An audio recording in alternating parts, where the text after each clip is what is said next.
We ने जिनफेंग के आगे ऐसा दिखाया कि वो दूसरी लड़की वी को मार रही थी। वो लड़की कहती है कि तुमने मुझे पहले स्लैप लगाया था, मैं विक्टिम हूँ। वी कहती है लेकिन तुम तो ठीक ठाक लग रही हो, खून की उल्टी तो मुझे हुई है। मैं इस दुनिया की रानी हूँ, अगर मैं तुम्हें सबक सिखाना चाह रही होती तो फिर मैं मेरे आदमियों को तुम्हें सबक सिखाने के लिए भेजती। मैं भला खुद से ही तुम पे क्यों अटैक करूंगी, मैं ऐसा नीचा काम बिल्कुल भी नहीं करूंगी। और वो मन में बोलती है कि मुझसे फाइट करने की तुम्हारी हिम्मत कैसे हुई। हाँ, लेकिन जिनफेंग ने उस लड़की को जेल में डलवा दिया क्योंकि उसने क्वीन की डिसरिस्पेक्ट की थी। वे अब भी नाटक करते हुए कहते हैं कि मुझे बहुत ही दर्द हो रहा है और वो जिनफेंग की ओर ही गिर पड़ी। लेकिन जिनफेंग ने उसे धक्का दिया और कहा कि अभी मुझे तुम्हारी देखभाल करने का टाइम नहीं है, मैं बाहर सेरेमनी में जा रहा हूँ, तुम भी यहाँ पे सब कुछ सेटल करके वापस आओ। वे उसे रोकती हुई जोर जोर से खांसने लगी और कहती है कि मैं सेलिब्रेशन ज्वाइन कैसे कर सकती हूँ, तुमने ही मेरी बॉडी पे कर्ज लगाया है। मैं जब भी मेरी मैजिक पावर इस्तेमाल करने जाती हूँ मुझे बहुत ही दर्द होता है।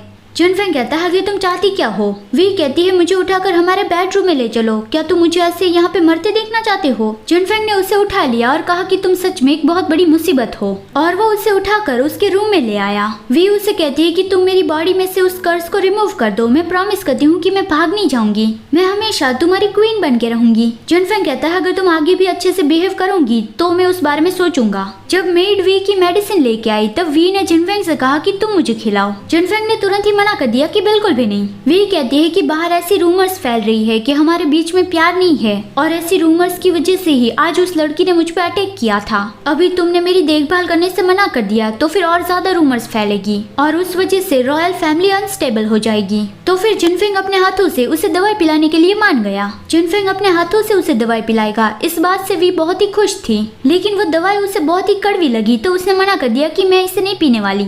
जिनफेंग कहता है कि क्या ये दवाई कड़वी है। वी उसके करीब आ गई और कहती है कि हाँ, क्या तुम ट्राई करना चाहते हो, और वो जिनफेंग को किस करने लगी। जिनफेंग तुरंत ही उससे दूर हो गया और चिल्लाता है कि वी ये तुम क्या करे हो। वी कहती है मेरे मुंह में जो कड़वापन था मैं तो बस वही तुम्हें टेस्ट करवा रही थी, तुम इतना नर्वस क्यों फील कर रहे हो, और वैसे भी हम हस्बैंड एंड वाइफ है तो किस करना तो नॉर्मल बात है। जिनफेंग ये कहता हुआ चला गया कि क्या बचकानी बातें कर रहे हो, लेकिन बाहर जाने के बाद वो सोचता है कि ये कितनी वियर्ड बात है, उसने बस मुझे किस किया था लेकिन मेरा दिल इतनी तेजी से क्यों धड़कने लगा। और फिर आज रात ही वो जब स्नान करके अपने रूम में वापस आया तब वी उसके बेड पर बैठी हुई थी। जिनफेंग पूछता है कि वी तुम यहाँ मेरे रूम में क्या करे हो। वी कहती है मुझे नींद नहीं आ रही थी, ये सोच कर ही कि तुम लोनली फील करे होंगे तो इसलिए ही मैं यहाँ तुम्हारे पास सोने आई हूँ। लेकिन जिनफेंग उसे उठाकर बाहर फेंक देता है और उसने दरवाजा बंद कर दिया। वी सोचती है कि उस पानी को पीने के बाद वो सच में एक कोल्ड पर्सन बन गया है। वो दरवाजा ठोकती हुई कहने लगी कि ना जिनफेंग अभी दरवाजा खोलो, मैं ऐसे ही वापस नहीं जा सकती, नहीं तो वो लोग मेरा मजाक उड़ाएंगे।